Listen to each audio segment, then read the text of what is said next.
মধ্যপ্রাচ্যের রাজনীতিতে ইরান ও যুক্তরাষ্ট্রের দ্বন্দ্ব কয়েক দশকের, তবে সময়ের সাথে সাথে জোরালো হচ্ছে ইরান যুক্তরাষ্ট্র যুদ্ধের শঙ্কা। ইরানের চারদিকে একের পর এক যুদ্ধজাহাজ জড়ো করছে যুক্তরাষ্ট্র, আর সাথে দিচ্ছে হামলার হুমকিও। এই উত্তেজনাকর পরিস্থিতিতে আলোচনার কেন্দ্রবিন্দুতে রয়েছে সৌদি আরব। প্রকাশ্যে যুদ্ধের বিরোধিতা করলেও সম্প্রতি সৌদি প্রতিরক্ষা মন্ত্রীর ওয়াশিংটন সফর ভিন্ন কোনো সমীকরণের ইঙ্গিত দিচ্ছে কিনা তা নিয়ে তৈরি হয়েছে রহস্য। সম্প্রতি সৌদি প্রতিরক্ষা মন্ত্রী ওয়াশিংটন সফরে গিয়েছিলেন এবং সেখানে তিনি বৈঠক করেছেন মার্কিন পররাষ্ট্রমন্ত্রী মার্কো রুবিও এবং বিশেষ দূত স্টিভ উইটকফের সঙ্গে।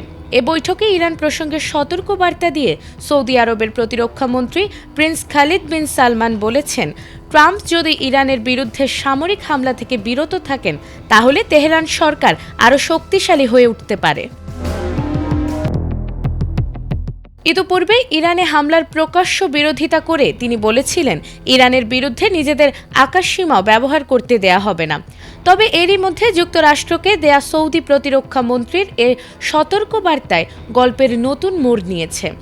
এছাড়াও তিনি বলেছেন, সুনির্দিষ্ট পরিকল্পনা ও লক্ষ্য ছাড়া ইরানে বোমা হামলা পরিস্থিতিকে আরও খারাপ করে তুলতে পারে।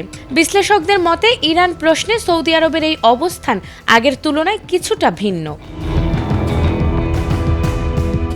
বৈঠকের বিষয়ে দ্য টাইমস অব ইসরায়েলকে জানিয়েছে, ইরান ইস্যুতে যে কোনো সিদ্ধান্তের আগে পরিষ্কার কৌশল ও উদ্দেশ্য নির্ধারণের আহ্বান জানিয়েছেন সৌদি প্রতিরক্ষা মন্ত্রী।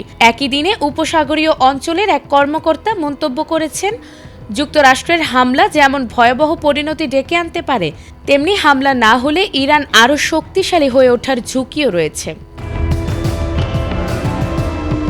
এ বিষয়ে সামাজিক যোগাযোগ মাধ্যম এক্সে প্রতিক্রিয়া জানিয়ে ইসরায়েলে নিযুক্ত মার্কিন রাষ্ট্রদূত লিখেছেন, সৌদি কর্মকর্তারা বিষয়টি ভালোভাবেই জানেন।